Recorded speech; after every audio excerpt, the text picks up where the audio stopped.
जी, अपने वक्त का एक बादशाह था, बहुत बड़ा बादशाह था। यूं ही घूमते घूमते चहलकदमी करते करते बहुत दूर निकल गए।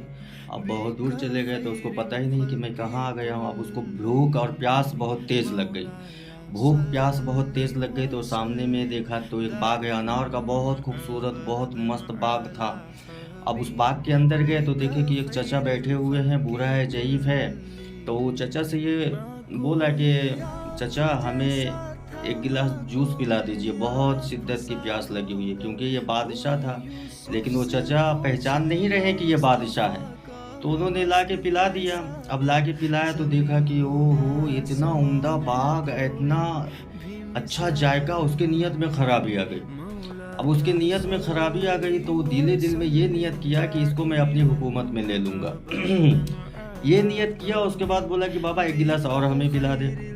अब एक गिलास और जो मांगा तो इतना बेकार, इतना बुरा जायका उसका बन गया।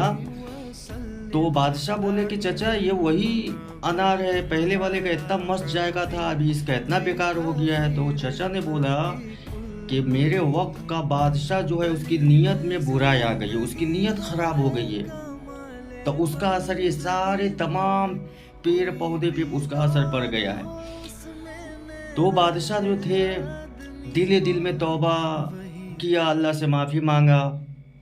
अब वो जो है चचा को फिर बोले कि चचा एक गिलास और पिला दे। तो एक गिलास उसी डाल से उसी फल को लेके उसने रस निचोड़ा और पिलाया। तो वो जो पहले दफ़े वाले पिए थे उससे भी उम्दा लजीज जायका ये इसका बन गया, बेहतरीन बन गया। तो बोले क्या बात है चचा, उसी इससे डाल से आपने तोड़ के पिलाया, तो इसका तो उससे भी मस्त हो गया।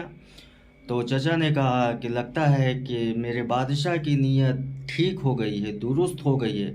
उसने अल्लाह के सामने तौबा कर लिया है, इसीलिए इसका जायका अल्लाह ताला फिर से वही कर दिया। तो इसलिए मेरे भाई, जब किसी भी मुल्क का अगरचे हुक्म हुक्म जो करता है, जो जिसकी ये होती है बादशाही होती है, उसकी नीयत में अगरचे खराबी आती है तो अल्लाह उसकी नहुसत जो है हर चीज़ पे पड़ता है, हर चीज़ पे। तो ये कहने का मतलब ये है कि हम लोग भी अपने अपनी नीयत को, अपनी सोच को सही कर ले, दुरुस्त कर ले, उसमें खराबी ना आने दे। क्योंकि नीयत खराबी तो पूरा आमाल खराब हो जाता है।